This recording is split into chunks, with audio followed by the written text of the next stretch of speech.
Hello, and welcome back to the March 2025 edition of Life with EmShan.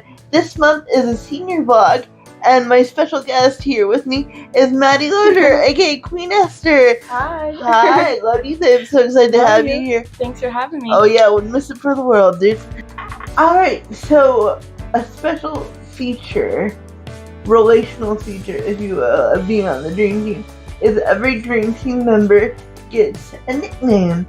And so, as you may have picked up earlier in the video, Madi Lozier's nickname is Queen Esther. And so, anytime I get like a scheduling text or an email from Madi, she'd be like, "Hey Queen, hi Queen, what's up Queen?" Or even you'd be in the house for evening routine, like you'd be like, "What can I get you, Queen?" Like just you're Queen. Yes, yeah, just like all like not literally, but it seemed like almost every sentence had like Queen in it, so that started me like thinking on the Queen track. And then plus, like I also think like so beyond that little jokey kind of atmosphere, I think you also have the character attributes of Queen too, because you're very kind and you're brave and you're loyal and you're strong. So, well, who is a queen that we know of in the Bible that's kind, loyal, brave, and strong? Let's think about this. Queen Esther! That's where it comes. So rather than having like one certain verse, like it's kind of named after a person in the Bible. So the person Queen Esther. So that's where the name came from. Alright, Queen Esther, do you want to share what your post-graduation plans are? Yeah, so after graduation I'm going to go back home. And I am going to study for the National Nurse exam, and then once I take that, I will start my job on a med-surg adult unit in July, and hopefully be there for a little bit. And then my dream job is like to work in a special care nursery for babies or NICU, so see what happens after I get some experience. That sounds like beautiful plans. Alright, so first question, Queen Esther, how did you hear about the Dream Team and why did you decide to apply? Yeah, I heard about the Dream Team from Mickey Fath, or Mickey the Adventurous, I believe. Yes. And we had become good friends my freshman year, and she encouraged me to apply sophomore year, especially because I am a nursing major, and so she thought it would be a good experience for me. And I heard really good things and some funny stories about you, so I wanted to be a part of it. Yeah, and I had also heard some good things about you from Mickey the Adventurous, like just some adventures you guys got up to. So I was curious in a good way to meet you. Okay, so now I wanted to share some funny stories that we have together that are YouTube friendly. let's put it that way. So we thought of two of them, and I'll start with the first one. But the first one is, I remember, I think it was Christmas time of the first year that I met you. Yeah. Because Mom and Dad had a Christmas party to go to for his company. Because it was a Friday night. And you don't usually work the Friday night trip, but because of the Christmas party, you came over, and I remember we got Mexican because we're gonna watch like a chick flick and make it a special girl night.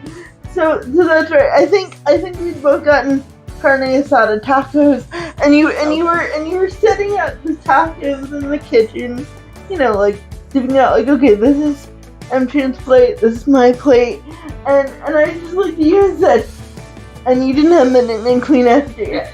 And I said, hey Maddie, do you want to know what the difference is between having Mexican in your 20s and 30s?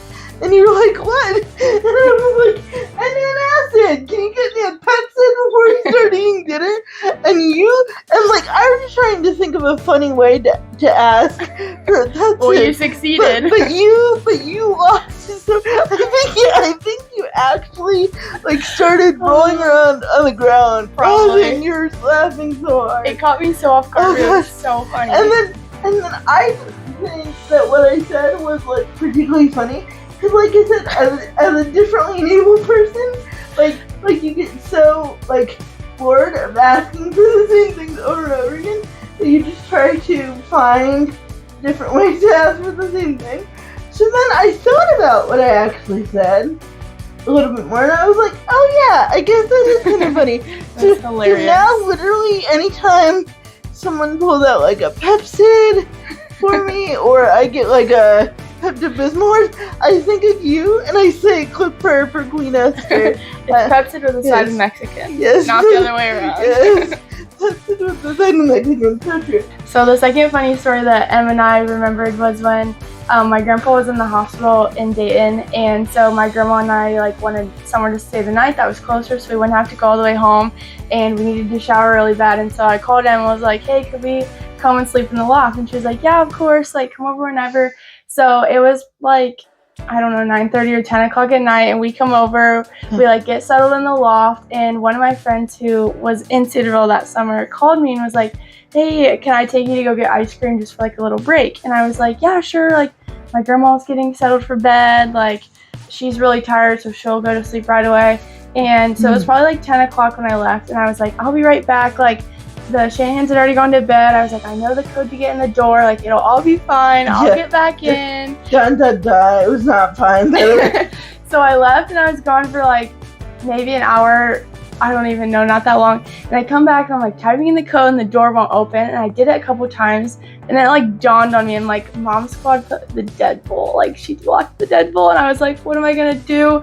So I called my grandma like 10 times, did not answer because she was knocked out, and Em didn't answer, she was out. Because I was knocked out. I called Mom Squad didn't answer, so I'm like, what am I gonna do? So I like tried to ring the doorbell, nobody heard me, and so I was like, well, I guess I'm sleeping on the streets. No, but I called one of my friends, and she picked me back up, and I slept at her house. I'm so glad that you had friends in the area that you could sleep with. Me too. And then I remember that next morning, like I checked my notifications. You probably had 100 missed calls. Like on my over the bed tablet, because I have the ability to make calls on that as well as on my phone. And I saw a missed call from Madi Lozier about like 15 times, and I was like, oh no. And then now we have this really hilarious story, and so thankfully funny. you're so good with the phone, because you're like, oh well, got locked out of Green Gables, I'll go be with a friend. But now Mom Squad trying to lock me out all the time. Yes. Alright, so Maddie, so something that I wanted to just say to you is like, what I really appreciate about you is like just how you so intently seek to encourage others. Sometimes it'll be like right at the moment, like I finished praying about something, or I've had a lot of neurological issues lately. So this is, I don't think I've told you, but the last 2 times I've like checked into the ED, like I'll see that my phone has a text, and I'll check and you're like, hey Queen, praying for you, and so like the Lord just used you as an extension of His love and encouragement in my life, and I really appreciate that. So, for those of you watching this video, if you have any words of encouragement or Bible verses you'd like to leave for Maddie, aka Queen Esther, drop them in the comment section below. Alright, thanks so much for watching. Like, comment, and subscribe. Have a great day, guys. Bye.